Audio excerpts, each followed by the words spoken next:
This will be the final topic for Exam 3, Immunization and Immune Disorders. So let's talk a bit about the history of immunization. So Edward Jenner, remember him? He developed the first vaccine in 1796, and then the medical use of antibiotics didn't come along until 1920s and 1930s. But of course, medicine and medical theories were around for thousands of years before that. So an example of this is variolation. And variolation refers to the deliberate inoculation of individuals with infectious material from scabs or pustules of smallpox victims. So-called variolation because smallpox is caused by the variola virus. And there are texts of this being widely practiced over 1,000 years ago in parts of Asia like China and India. So the common practice was to dry out these smallpox scabs for a long time in the sun, and then crushing them and inoculating someone, often through the nose, like you see in this picture right here. And the purpose of drying them out like that was to weaken the virus enough so someone could develop immunity to the virus without getting too sick. And there are different strains of smallpox, with some strains having a mortality rate as high as 50%, so you can understand why this was a disease that people had a lot of interest in limiting in the population.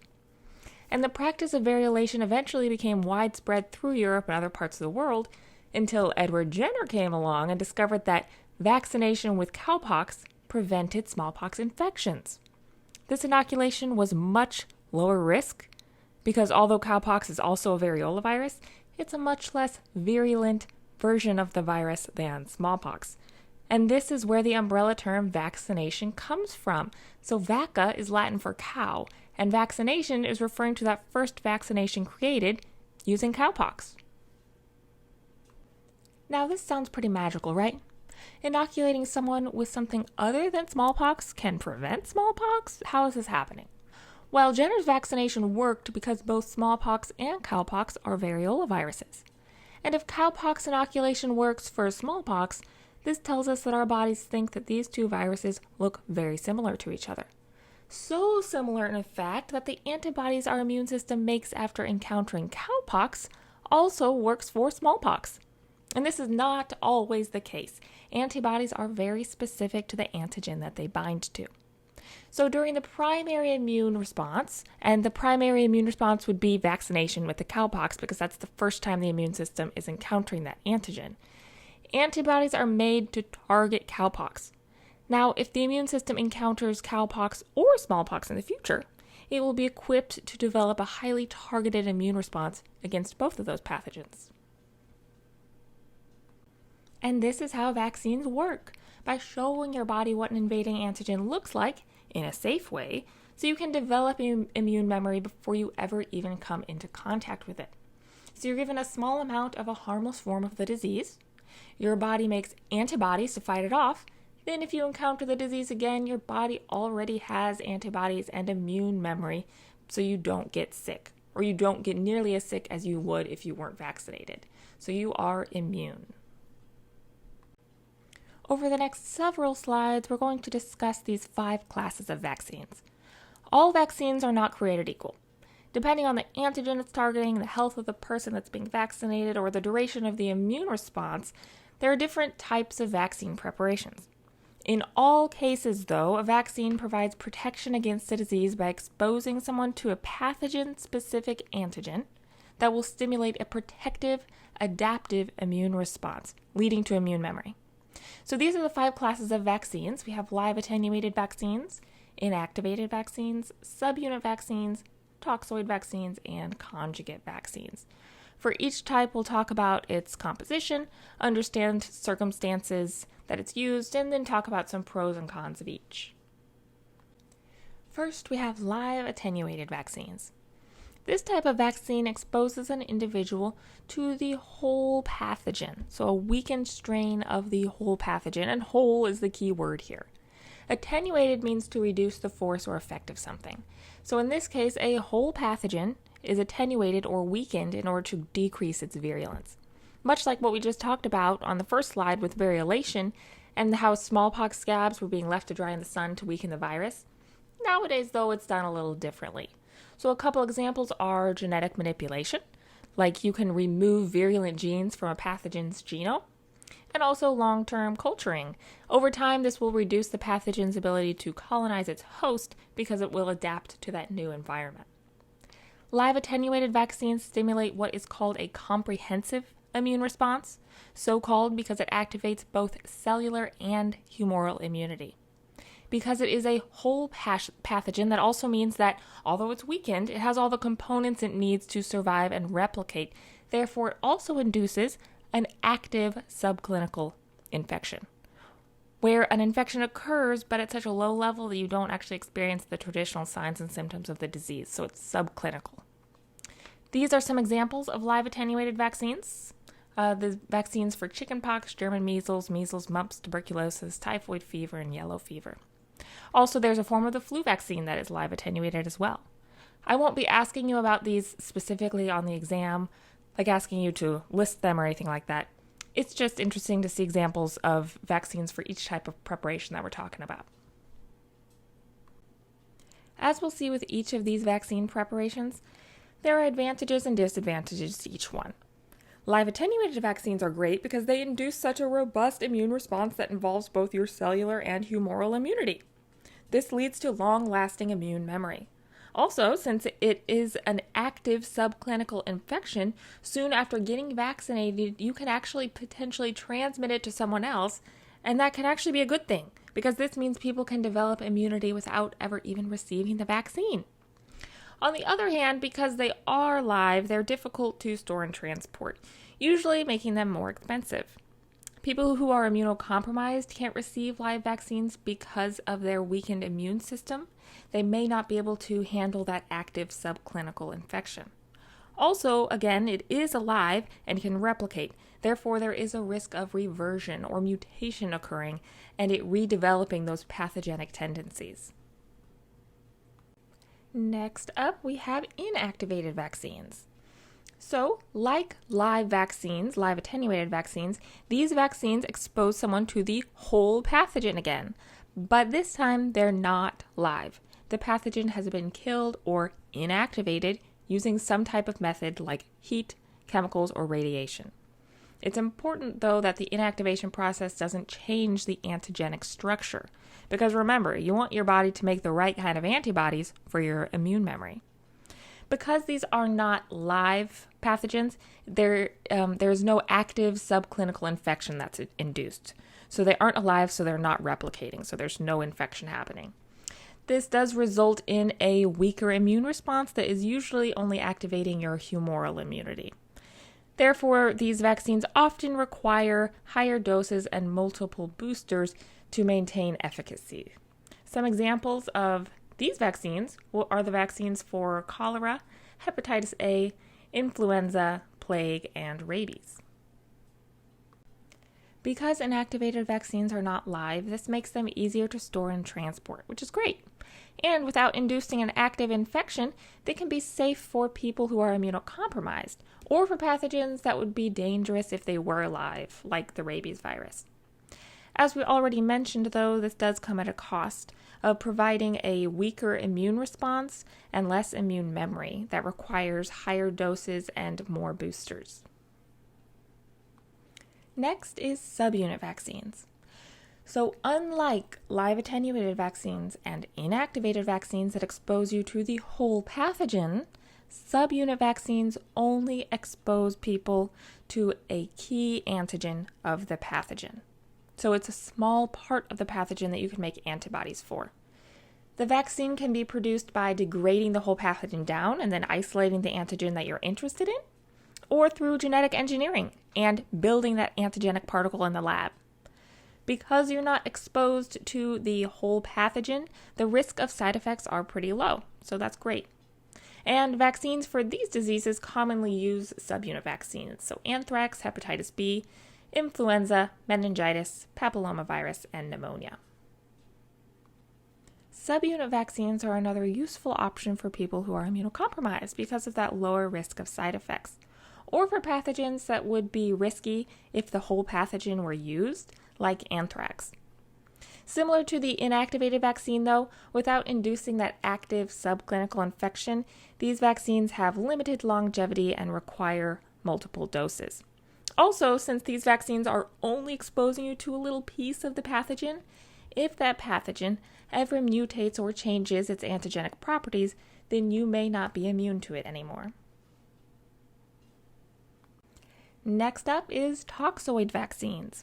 And just like it sounds, toxoid vaccines expose someone to an inactivated bacterial toxin called toxoids. So remember, toxins are also antigenic because our body sees it as foreign and mounts an immune response towards it. So, like subunit vaccines, you do not receive the whole pathogen. These vaccines are useful for preventing diseases where bacterial toxins play an important role in pathogenesis, or it's the bacterial toxin that's making you sick, like botulism and the botulinum neurotoxin. It's the toxin that's acting on neuromuscular junctions to cause the muscle paralysis, not the bacterial cells themselves. Toxoids activate humoral immunity, or the production of antibodies, in order to neutralize the toxin. Recall that neutralization is one of the jobs of antibodies. The antibodies that can bind the toxin and then prevent that toxin from binding our cells. So some examples, again, we have botulism down here, diphtheria, pertussis, and tetanus. The advantage to toxoid vaccines is that you do develop those antibodies to use as neutralization for the toxin. But because these vaccines are targeting the toxoids or the toxins that the bacteria are producing and not the bacteria itself, you can still experience an infection with that bacteria. So it can still replicate in you, but the toxin it produces will be neutralized. And then finally we have conjugate vaccine or conjugated vaccines. So this is a type of subunit vaccine. So it's only exposing your body to a piece of the pathogen. And this consists of proteins conjugated to a capsule polysaccharide. So we're talking about capsules. Conjugate vaccines are going to enhance the efficacy of a subunit vaccine against pathogens that have capsules. So remember, a capsule is a type of glycocalyce that prevents phagocytic cells like macrophages and neutrophils from eating it or consuming it and breaking it down. So conjugate vaccines show your body how to make antibodies that will coat that capsule or opsonize that capsule so these phagocytic cells can come consume it and get rid of it. Some examples of this would be vaccines that treat meningitis, so Haemophilus influenzae, Streptococcus pneumoniae, and Neisseria meningitis. Conjugate vaccines are great because they do target those capsules and show your body how to get rid of pathogens that are resistant to phagocytosis. It also leads to a really good response in young children, so you can prevent meningitis in young children. Disadvantages: they are more costly to produce than other vaccine types. They don't provide protection against antigenic variants because it is a subunit vaccine and it's only showing you a little tiny piece of that pathogen, and it could potentially interfere with other vaccines as well. So what is the risk associated with a live attenuated vaccine? Remember that these vaccines expose someone to a whole pathogen, and that pathogen is live. That results in an active subclinical infection. So the risk associated here is immunocompromised people with weakened immune systems are not able to deal with that subclinical active infection. So that is a risk. And then second here we have, why is a conjugated vaccine necessary in some cases? Conjugated vaccines are necessary when that pathogen has a capsule. So it shows your immune system how to deal with pathogens that have a capsule so your phagocytic cells can consume it and clear the infection. What is herd immunity? I think we're all probably pretty familiar with this term considering the COVID-19 pandemic, but what exactly is it and why is it important? Well, herd immunity is when a high percentage of the population, the majority, is vaccinated or immune to a disease. This makes it difficult for an infectious disease to spread throughout the population. And the example here, measles. Measles is a communicable disease. It is contagious, and it can spread from person to person. If someone has measles, but only comes into contact with people who are vaccinated against measles, then that disease can't propagate throughout the population. Now, keeping in mind what I just said about communicable diseases, does herd immunity protect against all vaccine-preventable diseases? No. Herd immunity only protects against diseases that are communicable and can be passed from person to person. So, for example, with tetanus, if everyone in the class but me is vaccinated against tetanus, does that protect me? Absolutely not. I have just as much of a chance of being infected by coming into contact with the bacteria in the environment. Why is herd immunity important? Well, one, it's important for decreasing the prevalence and incidence of disease in a population. And two, by lowering that disease transmission, we're able to protect vulnerable people in our population, such as people who are immunocompromised or don't have a fully functioning immune system. Maybe because they're receiving medical treatments that lower their immune system efficacy. Maybe they have HIV, or maybe it's people that are too young or too old to get vaccinated. All of these populations rely on herd immunity, or the majority of other people in the community to be vaccinated, in order to protect them from coming into contact with the pathogen that they can't get vaccinated for. Now, I won't ask you about this chart on the test, but I wanted to show you the CDC's recommended immunization schedule. So you've likely already received several vaccines throughout your life, starting as soon as you were born, and then receiving multiple doses or boosters throughout childhood. Like the varicella vaccine right here. So this is for chickenpox, rotavirus. We'll talk about this one whenever we get to microbial diseases of the digestive tract. And then the influenza vaccine or flu vaccine. You probably still receive your flu vaccine annually. That's because the influenza virus is constantly mutating and changing, so a new vaccine is developed each year. On to serology testing. As we've already discussed, when you're exposed to an antigen, or something that your immune system sees as foreign, your body uses the adaptive immune response to make specific antibodies in order to target that antigen. We can detect the presence of those antibodies in the blood through serology testing. Where molecular testing would be detecting the presence of a pathogen based on genetic material, serology testing is used to detect whether or not you've made the antibodies for a specific antigen. And the results, or the presence of those different antibodies, can tell us about the state of an infection. For example, remember that the immunoglobulin, or antibody IgM, is highest during the primary infection, or the first time that you've seen an antigen. In this chart you see here where IgM is not present, right here and right here, but IgG is present. This is a recurrent stage of the infection, or the patient has had a past infection before. So this would not be the primary infection because IgM is not present. Serology tests can be quantitative or binary. So a quantitative serology test would give you information on the quantity or titer of the different antibodies that are present based on colorimetric analysis, so how dark or how diluted the result is.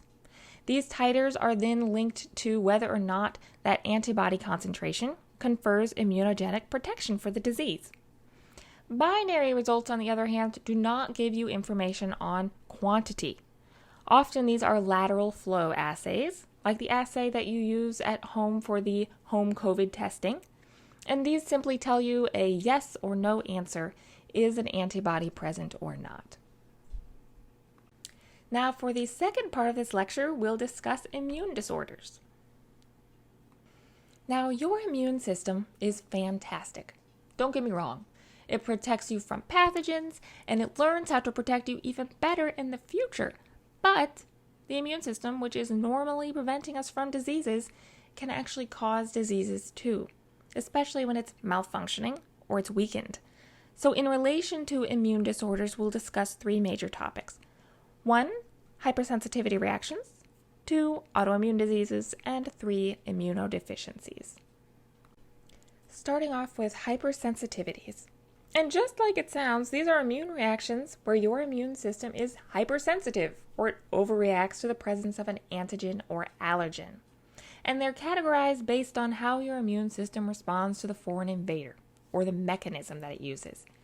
Each mechanism is the result of a different type of sensitivity, and it's often associated with different types of antibodies or immunoglobulins being sent to carry out that immune response.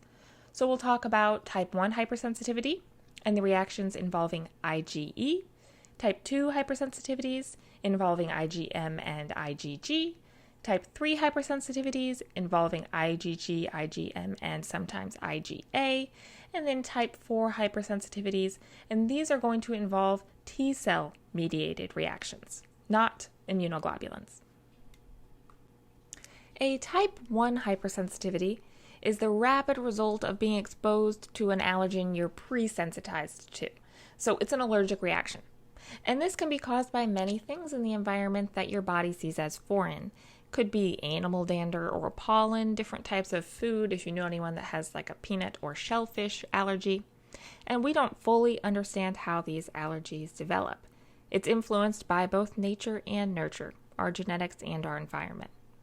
Either way, though, exposure to that antigen activates IgE. This is the antibody that's associated with allergic reactions, and this can sensitize you to exaggerate that response when you come into contact with that antigen again in the future. So reactions can be local, like asthma affecting the lungs, or systemic, like anaphylactic shock, which is pretty rare, but it's a very severe response to an allergen that can impact lots of different parts of your body, like your skin and your digestive tract and your respiratory system, and it can potentially be deadly. Next up, we have type 2 hypersensitivities. And type 2 hypersensitivities are also called cytotoxic hypersensitivities. So called because they're involved with killing cells. We're going to talk about killing red blood cells. And these hypersensitivities are mediated by IgG and IgM antibodies. So the antigen that this is talking about can also be a self-antigen. And this, of course, would be categorized as an autoimmune disease. If the antigen is one of your own antigens that your body no longer recognizes as self, that is considered an autoimmune disease.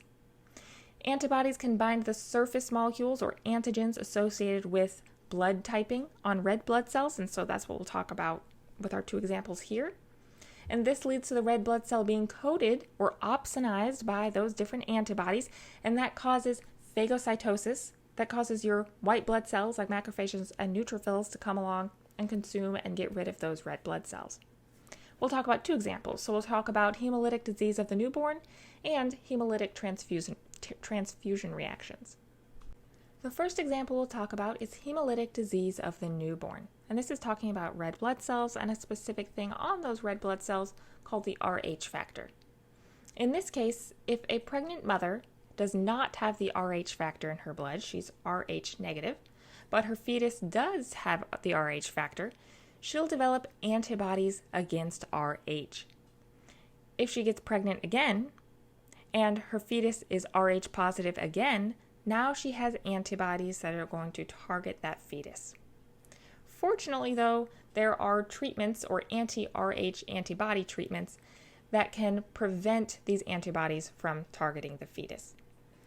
But this is an example of a cytotoxic response because these antibodies were developed to kill these red blood cells. The second example of a cytotoxic hypersensitivity is hemolytic transfusion reactions, and this is why blood typing is important. So each blood type, A, B, AB, and O, is associated with different antigens on the surface of those red blood cells. Type A, for example, has a type A antigen on the surface, and your body makes antibodies towards type B antigens. So, if you have type A blood and receive a blood transfusion with type B blood, your body has the antibodies to recognize it as foreign. Type AB blood is the universal acceptor because there are no antibodies developed against type A or type B antigens. Type O is the universal donor because there are no antigens on the surface of the red blood cells, so there's nothing for your body to identify as foreign. On to type 3 hypersensitivities. For this hypersensitivity, it's associated with the accumulation of something called immune complexes, where aggregates of antigen and antibody complexes accumulate in the body, such as on the surface of a cell or in blood vessels.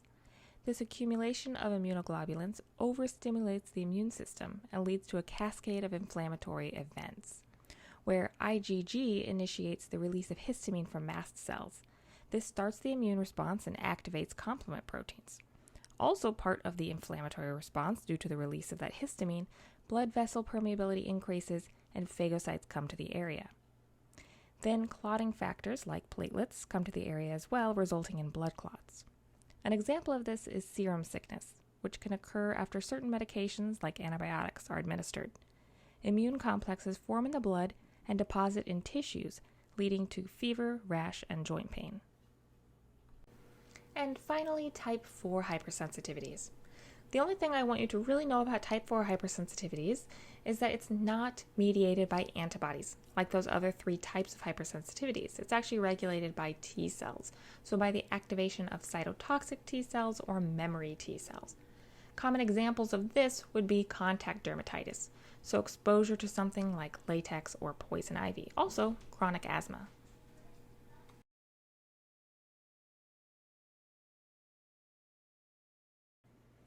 Now on to autoimmune diseases. Autoimmune diseases mean your immune system has mistakenly identified your own body's cells as the enemy. So this is a loss of immune tolerance or an anti-self immune response. So you're targeting your own cells. Autoimmune diseases fall into type 2, 3, and 4 hypersensitivity categories from what we just talked about. And there are several possibilities for an autoimmune disease occurring, making it kind of difficult to diagnose. There are both genetic and environmental factors. And we're going to talk about 2 types of autoimmune diseases, both organ-specific, meaning the immune system targets a specific organ or tissue in the body, and then systemic autoimmune diseases, which are more generalized and target multiple organs and tissues throughout the body. And we'll talk about a couple of examples for each of these. Our 2 examples for organ-specific autoimmune diseases are celiac disease and type 1 diabetes. For celiac disease, this is largely a disease that focuses on the small intestine. And this results from a reaction to gluten, and this is a protein that's found in things like wheat and other grains. There are several genetic predispositions and environmental factors that go into diagnosing and potentially developing this disease, so it's not very well understood. But we do know that exposure to this gluten produces autoantibodies that are going to target your own cells within your small intestine. This is commonly misdiagnosed as irritable bowel syndrome, but it can be definitively diagnosed using serological testing, so testing to see if your body is creating those autoantibodies. And it's treated by removing gluten from your diet. Type 1 diabetes is also known as juvenile diabetes. And the cells that are being targeted in this disease are pancreatic cells, which are important for producing insulin. So these cells being targeted and destroyed results in a lack of insulin production. Our 2 examples for systemic autoimmune diseases are multiple sclerosis and psoriasis. For multiple sclerosis, this disease affects the brain and the spinal cord. So the cells that are being targeted by your immune system are part of the central nervous system. And these immune cells are actually crossing the blood-brain barrier and causing damage to your central nervous system and all of the important neuronal signaling that's happening in your central nervous system. So this results in neurological distress and neurological signs and symptoms such as muscle weakness and loss of coordination, numbing sensations, and memory problems over time. And then psoriasis. Psoriasis is a skin disease that causes itchy or sore patches of this thick, red, silvery, scaly skin on it can be anywhere on your body because it's a systemic disease. But the cells that are being targeted here are cells involved in cell turnover in your skin. So skin cells grow and develop deep in your skin and then rise to the surface. Normally this takes about a month. But with psoriasis, this is happening too quickly. Cell turnover is happening in just a few days, and then you get this thick, inflamed skin coming to the surface too quickly. Our final topic of discussion for immune disorders is immunodeficiencies. And we'll talk about both examples that can be inherited or primary immunodeficiencies and examples that are acquired or secondary. In developed countries, most immunodeficiencies are actually inherited or primary. That would be like the United States. We're a developed country. But on a global scale, most immunodeficiencies are actually categorized as acquired or secondary, and this is because of malnutrition. That's the most common cause for immunodeficiencies globally. And this is because if you're not getting the necessary vitamins and minerals and nutrients to nourish your body, then your immune system is not going to be fully functioning. You're going to have a weakened immune system. And immunodeficiencies is just referring to an immune system that is deficient. So the leading cause for that is malnutrition. First, inherited or primary immunodeficiency. And just like it sounds, these are diseases that are inherited. So these are defects that are inherited and alter the innate or adaptive immune response. So it has to do with genetics that you received from your parents. And these are the genes that are expressed, and they're expressed as this disease. Usually, these diseases have an increased susceptibility to infection, which makes sense because we're talking about immunodeficiencies. Your immune system is deficient, and your immune system helps you avoid infection. The two examples for this are X-linked A-gamma globulinemia. This affects B cells, so B cells can't differentiate, and this leads to a lack of specific antibody production, which makes sense because B cells differentiate into plasma cells, and plasma cells are antibody factories. So if the B cells can't differentiate, you can't make antibodies. Then there is severe combined immunodeficiency, or SCID, and this affects both B cells and T cells. So it impacts antibody production, but also impairs how T cell dependent antibody responses work and all cell mediated immunity. So this means individuals cannot develop an immune memory. This means they have extremely fragile immune systems because vaccines provide no protection, because they're not able to mount a specific immune response that comes from immune memory.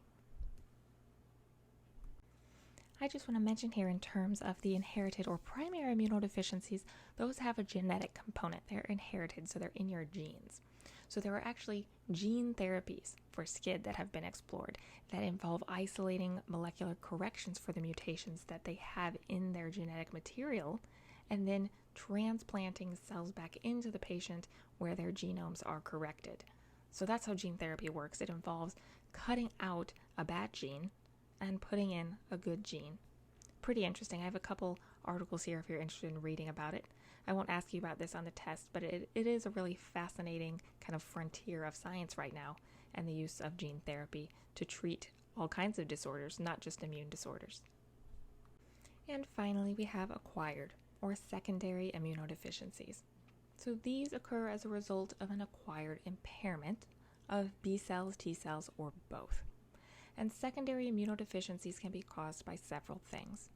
First off, there are systemic disorders, and we already talked about malnutrition being the number one reason globally for immunodeficiencies, but also hepatitis and HIV fall into this category as well. There are also immunosuppressive treatments, so people that are receiving these treatments, like chemotherapy, especially if it's cytotoxic and targeting cells that you need for your immune system, like white blood cells. People that receive bone marrow transplants, so having your bone marrow damaged is not great for your immune system because bone marrow is where all of your blood-formed elements come from, all of your white blood cells, all of the cells that you need for your immune system. So if your bone marrow is damaged, you are immunodeficient. And then radiation therapy too is also going to damage a lot of those cells that you need for your immune system. And then prolonged critical illness that could be due to infection, to surgery, to trauma, or maybe someone is just very young or very old. And this can also lead to a deficient immune response.